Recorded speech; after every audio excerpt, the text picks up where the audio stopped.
Hey, hi, hello. Welcome to Diana Emerson. Today we're going to listen to Absolute Crime. This is absolutely how Ardith Wood's shocking murder had detectives baffled. Listen up. I'll be back.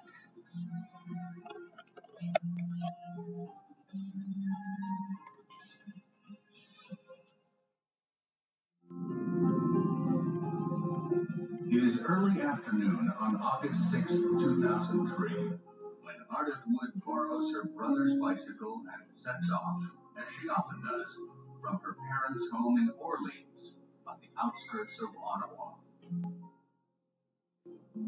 The 27-year-old university student is taking a break from classes at Ontario's University of Waterloo, much to the chagrin of her good friends back on campus.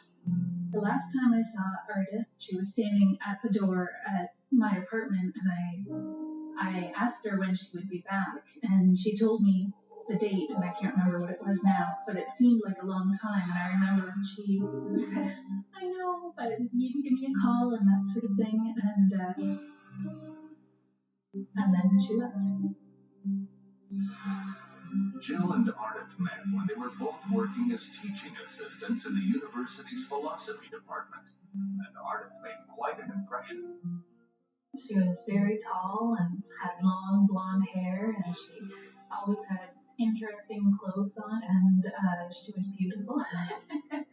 I was immediately intimidated by her. I didn't know what to expect, and she turned out to be so much more warm and kind and considerate than I ever would have thought. The two became fast friends, meeting regularly for coffee and chatting for hours at a time. Sometimes we would be talking about teaching. Sometimes we would be talking about the future. I don't think she wanted to, sacrifice having a family. I think that was the main goal to her.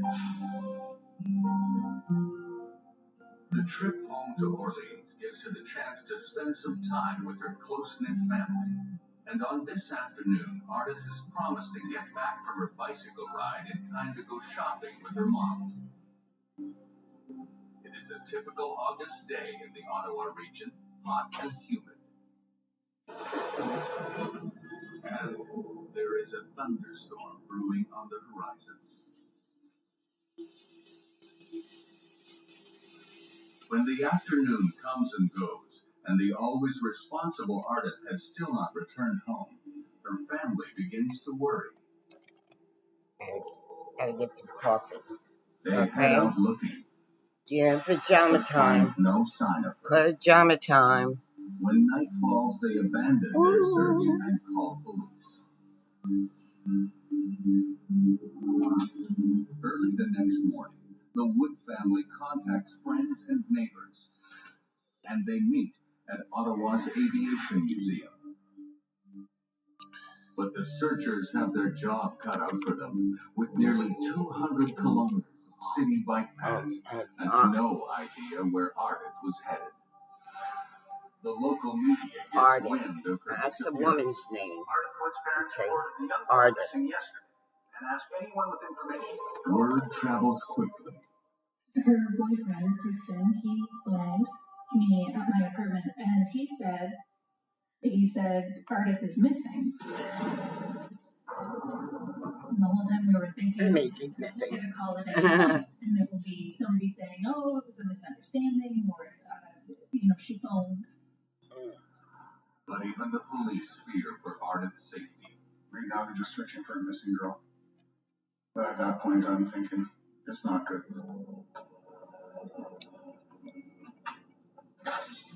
Co-lead on the case, Jenny Edge, is already anticipating a difficult investigation.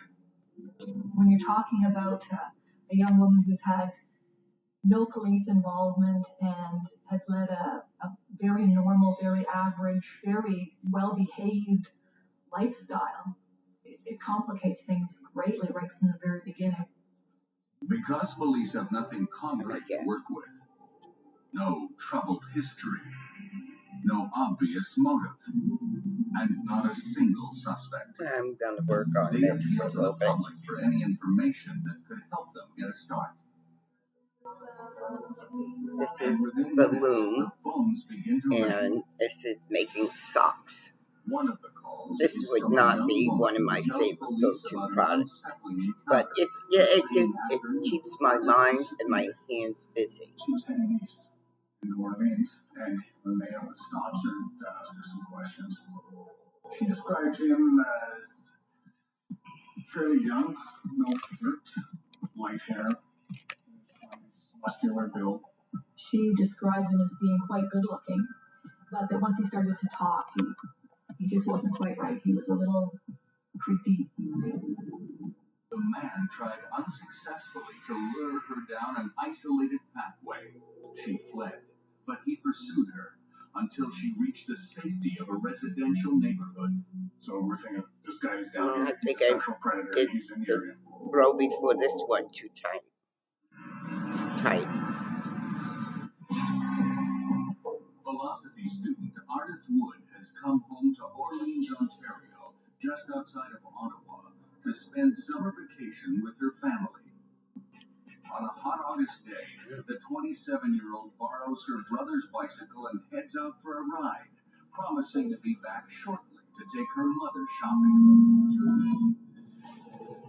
Despite a heavy afternoon thunderstorm, Arden fails to return home. The family heads out looking, but finds no sign of her, and they call police. The following morning, friends and neighbors join in the search for the beautiful young woman. But with hundreds of kilometers of bicycle paths and no clear idea where Arden was headed, police and volunteers come up empty-handed. When local media reports Arden's disappearance, a young woman contacts police. She tells them about her encounter with a man who aggressively tried to lure her off the bicycle path and into the bushes. The witness provides a detailed description of the young man and works with a forensic artist to come up with a composite of the suspect. Co-lead on the case, Jenny Edge. It's a joint process because she can signal the eyes weren't quite like that. Possibly they were turned up a little bit more or more deep set. And they work on it over a number of hours until it's as close to what she recalls as possible. Police show the composite to Arden's family and friends, but no one recognizes the man. It looked from very early on that it was a stranger abduction. They're not easy to solve because there's nothing to link the victim to the offender. So you don't have a starting spot. Okay. Since police aren't sure that this man had That's what they always do. Oh, the husband, the wife, the boyfriend, the girlfriend, and go down the line. See. Then the phone call that will become the major turning point in the Arden Wood case. It is from a 16-year-old girl who is sure she saw Arden on the bicycle path the very morning she went missing. And what she witnessed that day makes investigators' blood run cold. She at first heard a scream, and she looked up and she looked through the bush, and she said that she saw Arden talking with a male who seemed very agitated and very animated. She became concerned, the witness did, and she sees Arden and the suspect going down the path towards the Greens Creek with their bikes. Thinking the two Oh, was she meeting someone? Was she having a side piece? But she does follow them briefly down the pathway. That's A good. little further down, she indicated that both bikes that she'd seen them on were lying on the ground on the left side of the path. The witness stops and listens, but hears nothing. And she indicated to us at the time that she was so concerned there was something wrong that she had her cell phone out. She dialed 911. Oh, she did. Oh, smart little cookie. The send button, but never presses it. Oh. When the thunderstorm worsens, the young woman heads home. Oh, she never sent that text or call. Okay? When you see something, do something. When the young girl sees Arden's picture on the news, she calls police, who show her the composite. She confirms that it's the man she saw with Ardeth Wood, the same man who tried to lure the other witness into the bush. Both encounters were in the Greens Creek area. Now they got a starting point. Okay. Sergeant Brad Hampson is the search manager. You would have seen helicopters, search and rescue technicians from Trenton, and then hundreds of trained search and rescue personnel from the Ontario Provincial Police. And then on top of that, you have the actual police officers, untrained search personnel. And the scores of volunteers who just keep coming. It ended up, I think, being somewhere almost close to 1,000 people that showed up within the first few days. Ardeth Wood has disappeared while out for a bicycle ride just east of Ottawa. When the media reports her missing, witnesses come forward. One young woman was approached the same afternoon Ardeth went missing by a man who tried to lure her into the bush. Another witness saw Ardeth arguing with a man near Greens Creek, then watched while the two of them walked down an isolated pathway. Although she heard a scream, she didn't call 911. Yeah. When it began to storm, she headed home. See, there's different kinds of screams. There's screams at the boyfriend, screams at the husband, and Lord have mercy, scream with a stranger.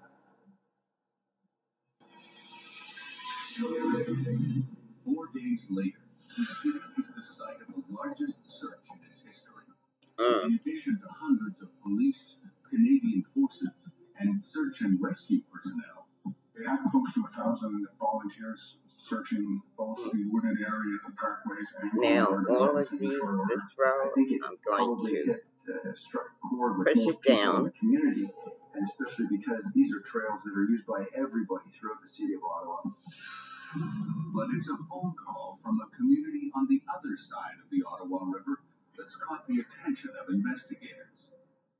That call came in from a phone booth Down below here now. and the gentleman stated This there was is an the accident. road that I just finished. I took her across the river and buried her in the Admiral. They send officers to the phone booth, but find no fingerprints, and no way of knowing whether the call was made by a killer or a crank.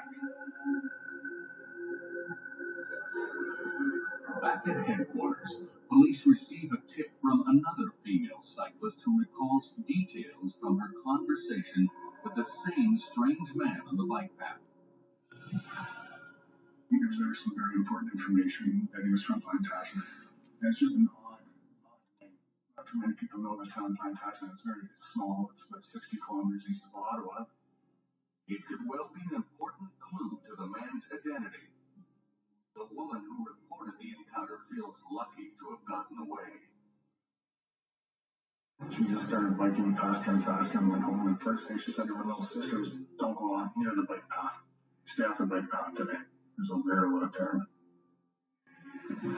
Back at the Greens Creek search site, police are honing in on the creek itself. What they find is heart-sinking. The divers were actually working in extremely murky water. I think they almost had zero visibility in there.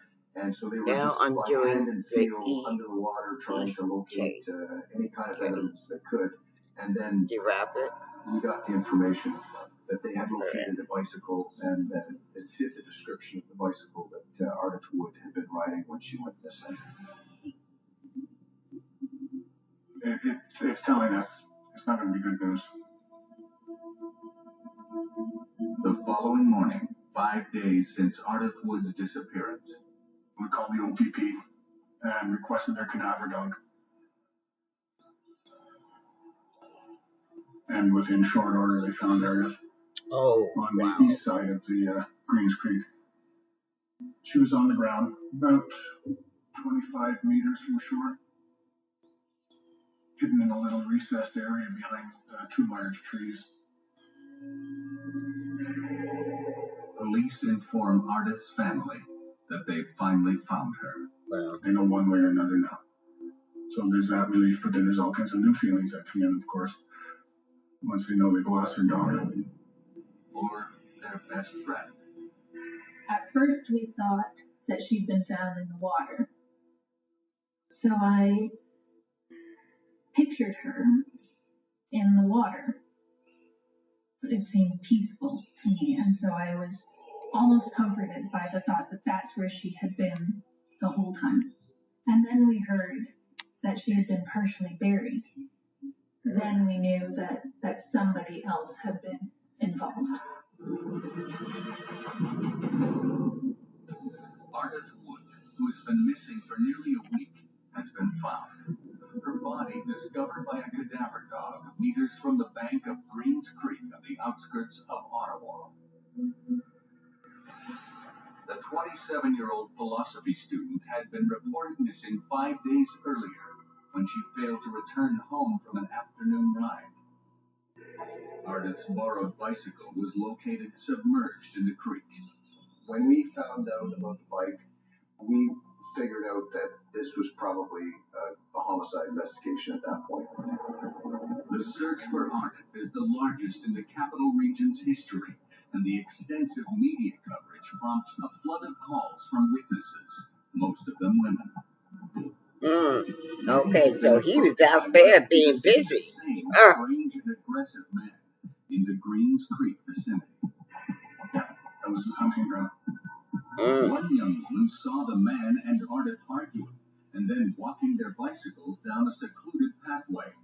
The 16-year-old almost calls 911, but thinking it a lover's quarrel, decided to leave alone. Yeah, see? Oh no. Oh no, no, no. Search for anything that might lead them to Arden's killer. Based on algae found in her lungs, investigators know that she drowned in Greens Creek. And though her body was found naked, there is no forensic evidence of sexual assault. Jenny Edge is co-lead on the investigation. The results all came back negative. There was no fingerprints, no DNA, no trace evidence of any sort. He drowned her? Discouraging to hear that.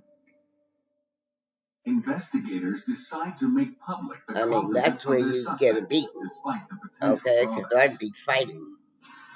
It can generate information that really leads you astray.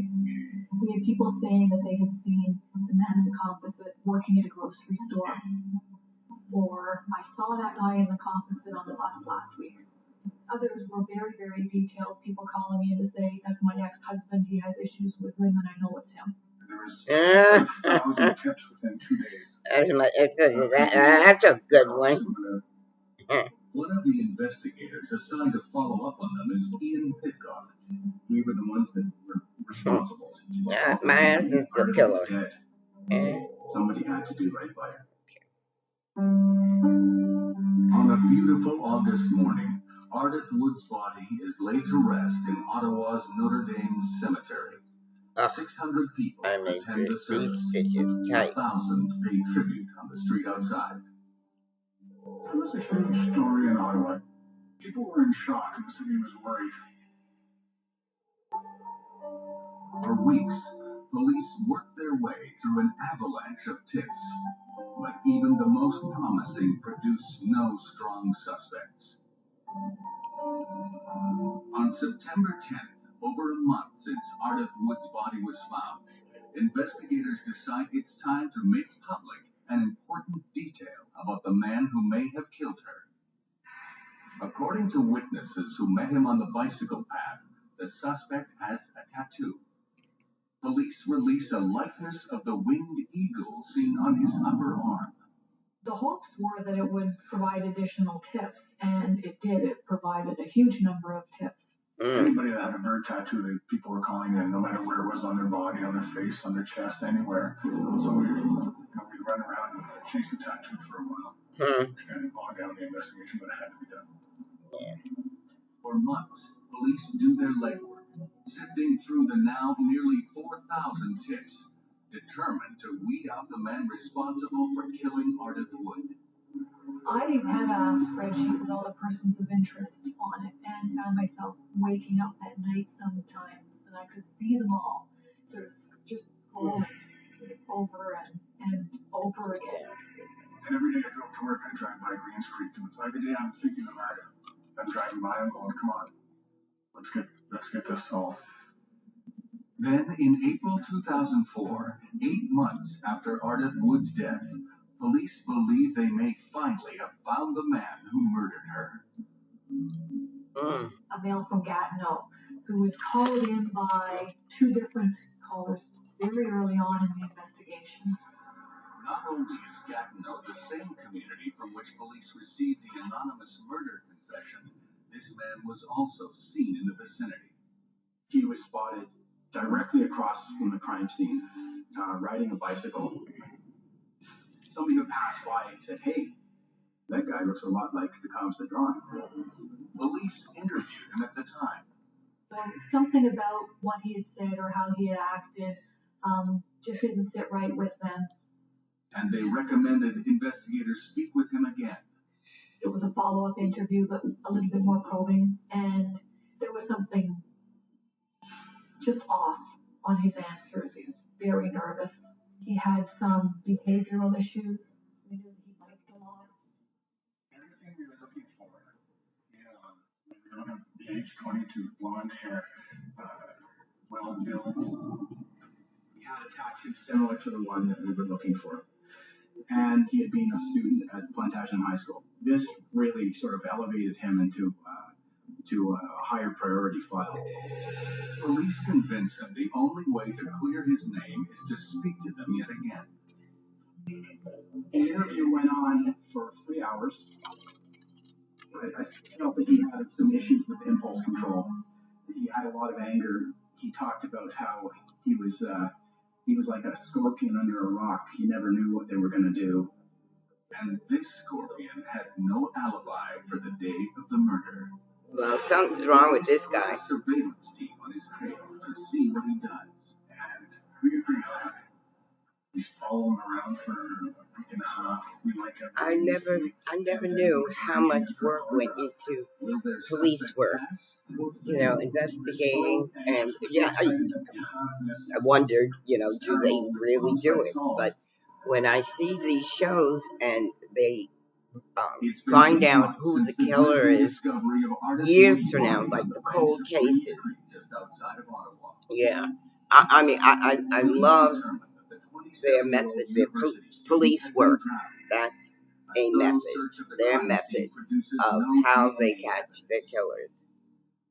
One young witness recalls seeing Arden walking her bicycle down a secluded path with an unidentified man, whom others describe as odd and aggressive. Investigators released a likeness of the suspect and a composite of his tattoo, resulting in a flurry of tips from the public. We had like 1,000 calls. We were up to 1,000 calls within 2 days. Including some about a man who lives in the same community from which police received an anonymous confession of Ardeth Wood's murder.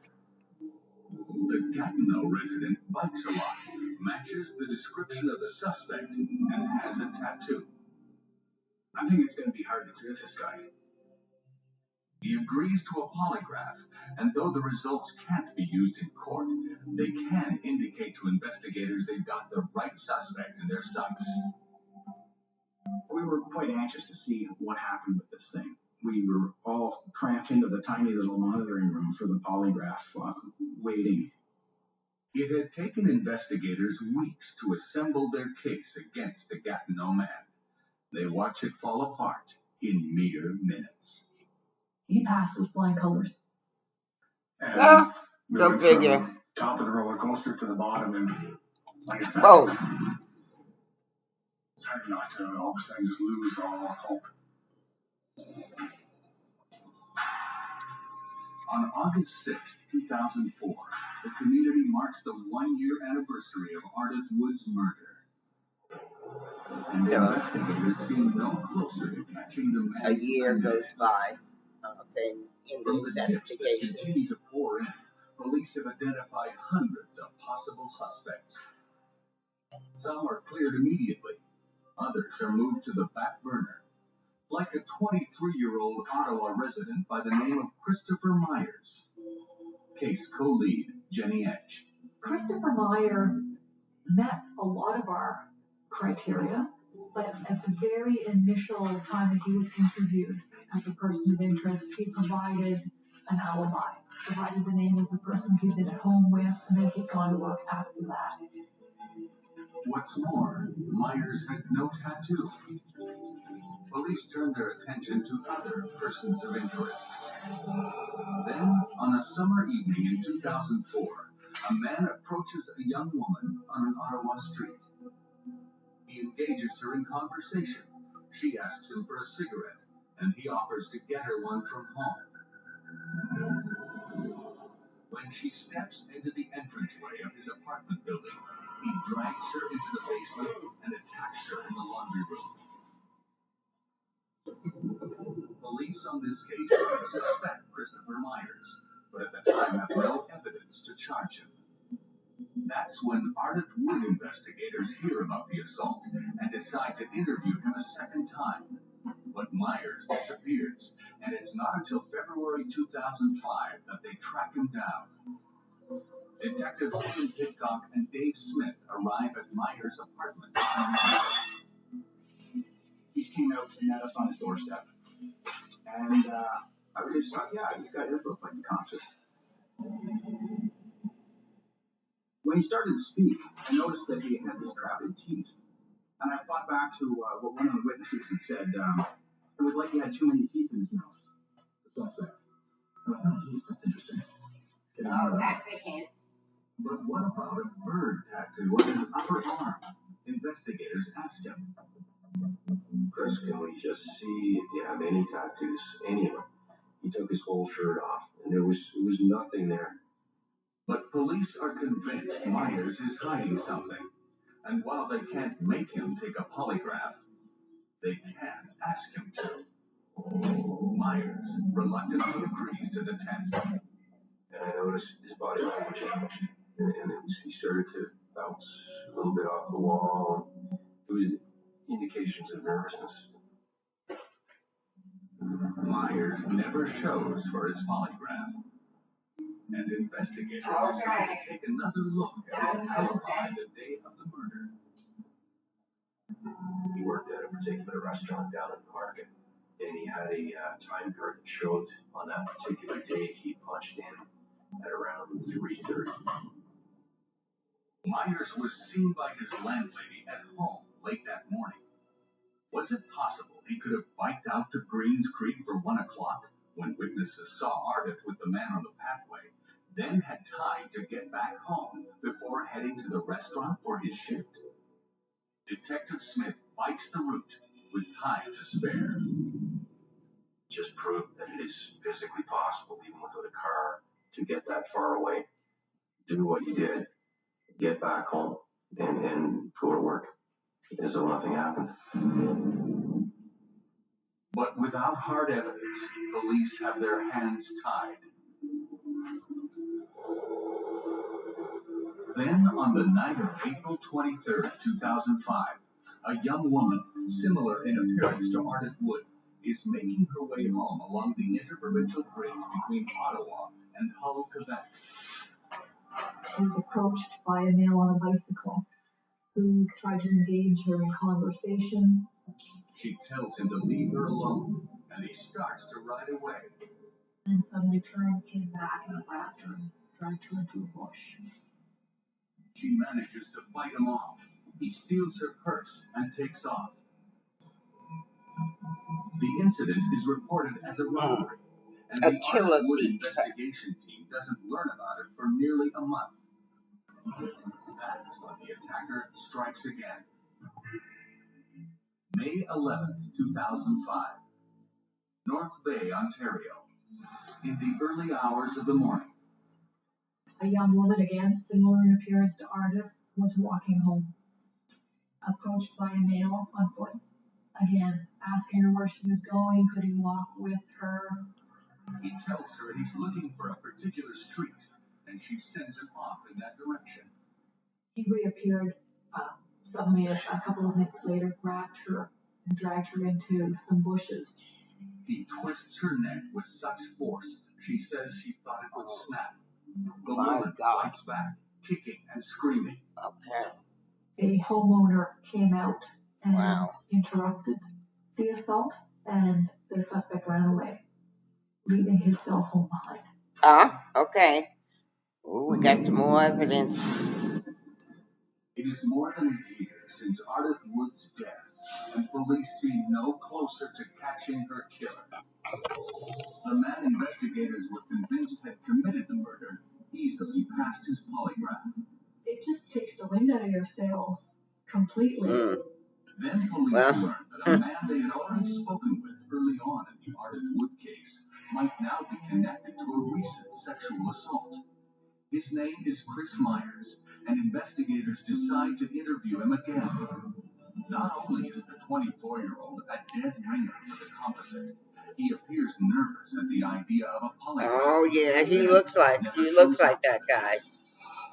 Police review Myers' alibi and determine that he did have time to travel by bicycle to Greens Creek, commit the murder, and return in time to punch in at his restaurant job shortly after 3:30.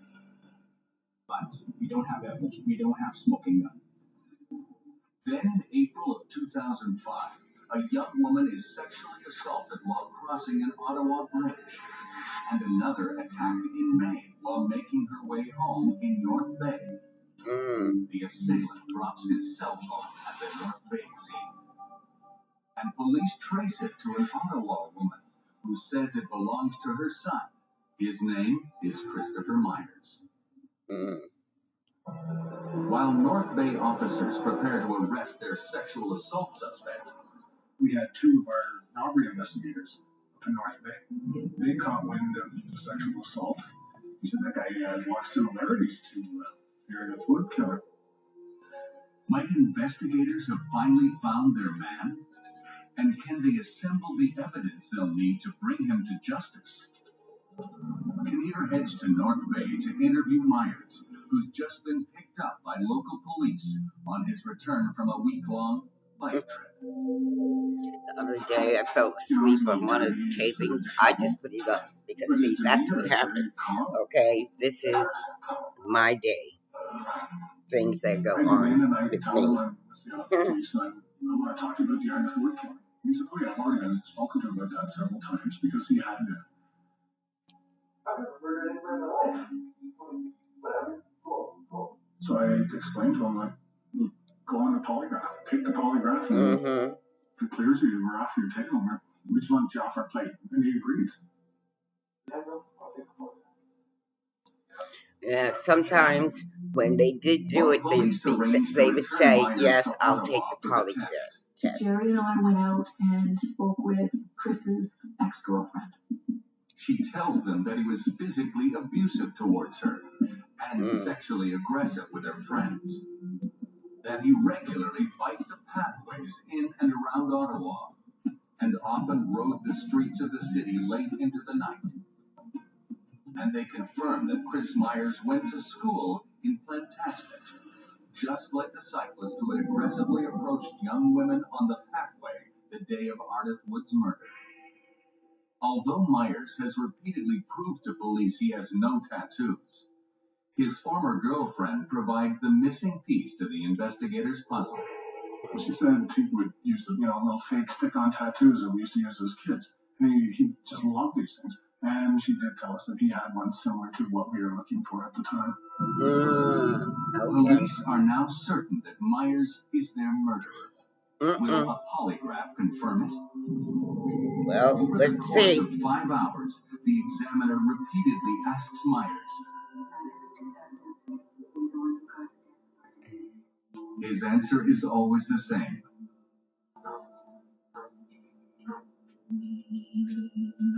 But the polygraph results tell her otherwise. Okay. Yeah.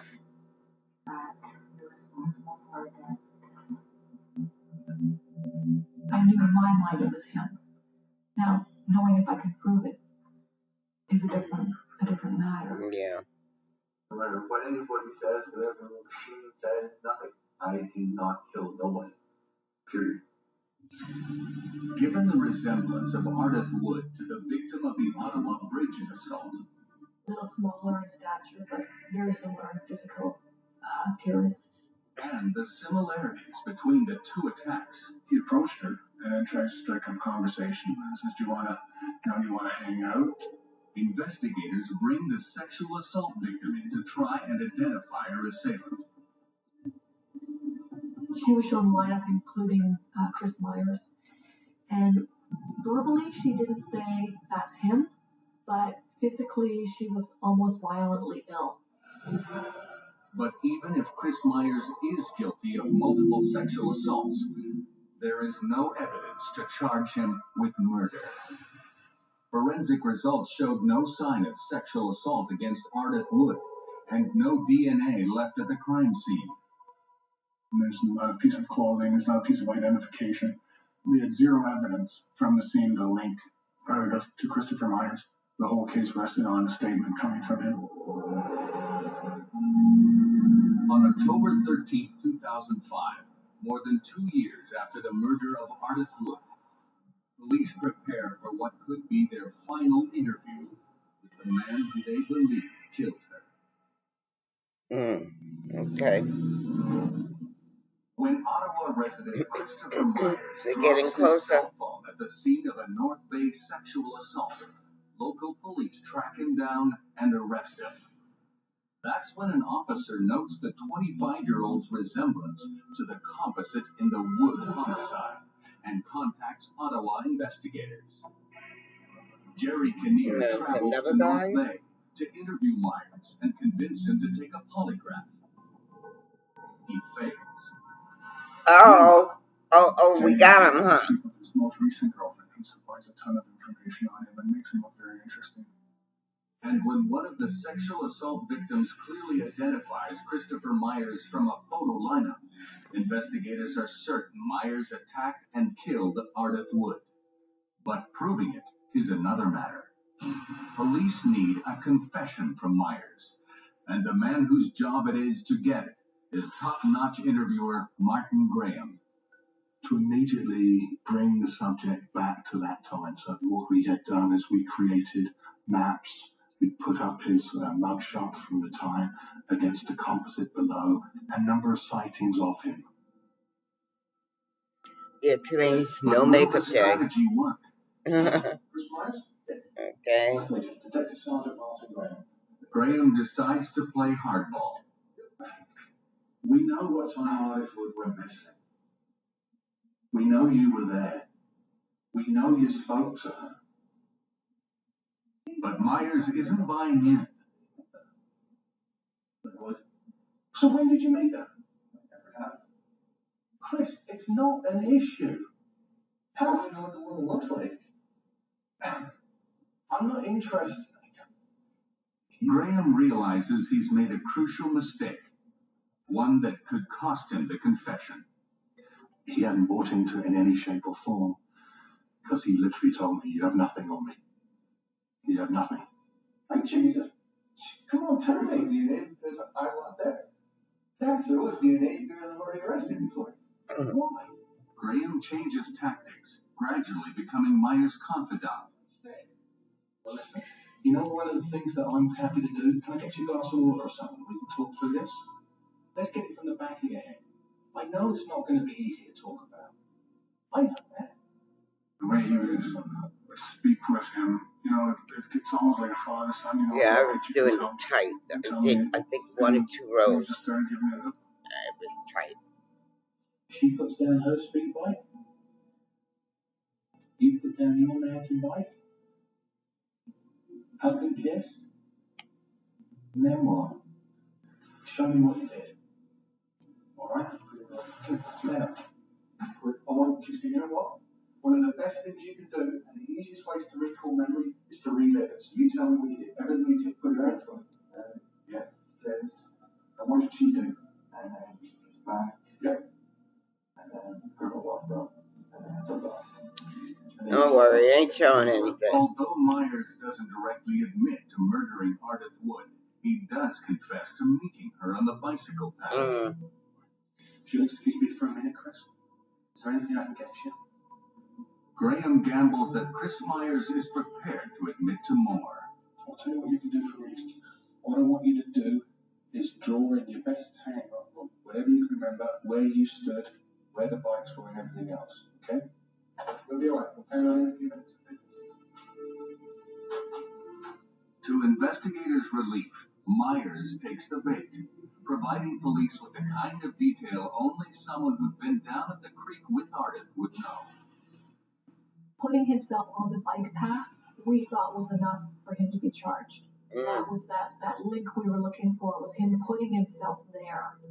What you told us today, okay, there's absolutely no doubt. Oh, so this now slam dunk. I don't know why I can't see. August 6th, 2003. Obviously, it's highly advised to tell you that you're going to be charged with physically causing death. Okay? Do you understand that? I was charging him, and he politely agrees. We don't know what he said to get him to go down that path. We'll never know that. That's the big question. My feeling is that he meant to sexually assault her, and then it went bad. He gets her down the path, and he gets her clothes off. But Arden's a very good swimmer, and we believe that her avenue of escape is Greens Creek. We believe she jumped in the water to get away, and we believe he just jumped in after her and ended up drowning her. Oh, He didn't go okay. down there to do that, but he panicked. I believe he panicked, and that's the end result. On January 8, 2008, Christopher Myers is sentenced to second-degree murder in exchange for also pleading guilty to numerous sexual assaults. His sentence carries with it no chance of parole for 10 years, at which point Myers will be nearly 40 years old. Also, he could still get out. For the investigation